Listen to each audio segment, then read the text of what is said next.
Does anyone else wonder what people actually do for fun?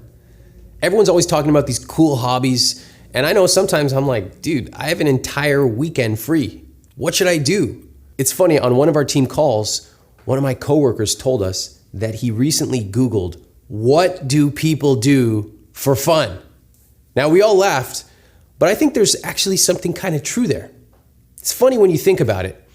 You know, when we hang out with our friends, we meet at the same places. Maybe it's a bar, maybe it's a restaurant.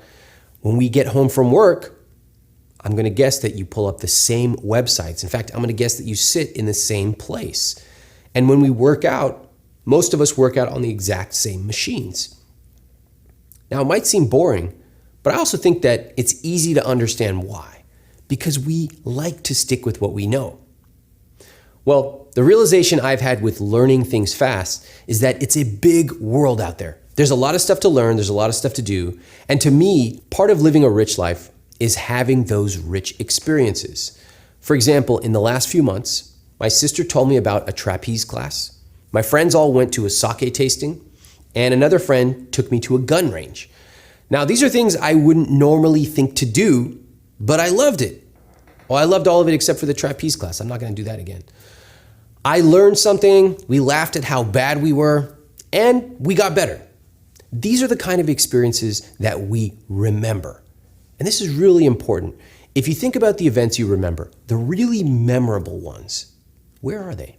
Are they reading the same website or going to the same bar? Or are they trying something new, even if you didn't love it? Are they about going through new experiences? I think that intuitively, we know the most memorable times are around new experiences. But it's hard to do that every day.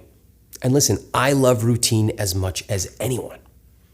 So that's why we tend to sit around doing the same thing every single day. But what I've learned is that all it takes is just a little extra effort and a little extra planning, and things can be very, very different. Here's a couple of ways to do it. Sometimes it's as easy as having a short list of things that you could learn right away. For example, in the same time that it would take you to watch a 22-minute episode on Netflix, you could learn how to dice an onion like a pro chef. Or you could learn basic HTML. That's one more skill in your back pocket tonight. You don't have to be a master chef. Just cut an onion. Interesting. You don't have to be a master chef. Just cut an onion. I wonder if we can apply that to other parts of our learning process. See, then there are other things that you might want to turn into an actual practice, something that you do once or twice a week. That might take a little bit more time, it might take a little bit more effort, but you should also keep a running list of those things that you want to get into at some point. Maybe it's for your career, like being an amazing public speaker. Maybe it's just for fun, like martial arts or doing improv. And sometimes there are just these general life skills, like learning how to cook, or maybe you want to learn how to become a handyman around the house. And whenever you get to the point where you're sitting there, you've got a whole weekend ahead of you, or you've got a couple of nights free, and that word, the B word, boring. I'm bored. I need something to do. Well, guess what? You have an entire list to draw from.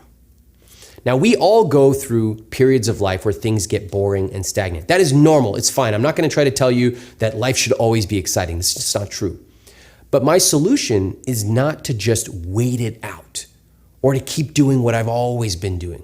Remember what I always say? 80% of the work is done before you ever get in the room. So maybe you get into a routine and it's comfortable. That's fine. Cool. I love routines. But inevitably, I start to feel, hey, I feel kind of stagnant. I feel stuck. I'm doing the same thing. I'm eating at the same places. I've been watching the same shows, having the same conversations over and over. Imagine how powerful it is to have an idea of things you can do. In fact, even a list of things you're excited about, and they're actually easy to tackle. We all know that we want to do these cool things, but we have this problem of not thinking about it. We're on autopilot, doing the same things over and over again. It's like cooking the same bowl of pasta for dinner every single night. Hey, listen, I like that pasta, but eventually I'm gonna get sick of it. Now, it would be awesome if I had a few variations that I could add to it to make it fun and exciting again. And as you can imagine, this isn't just about pasta. It's about your hobbies, what you eat, where you go. It's about learning anything fast. So here's what I want you to do. Make a big list. In fact, the bigger the better, of at least 20 new things that you might want to learn. And remember, like we mentioned, could be things you want to learn for fun, things you want to do with your family and friends, or even things that would make you more valuable at work. Now, I've included a PDF with this lesson of 30 things that you can learn right now to help you get those ideas flowing. Feel free to draw from that PDF or come up with your own ideas. What I want you to do is come up with as many as possible, and then I'm going to challenge you to circle just 5 of those skills. We're going to use those as this course goes on. So think big, don't worry about choosing the wrong thing, you can't go wrong, and we will continue on in the next lesson.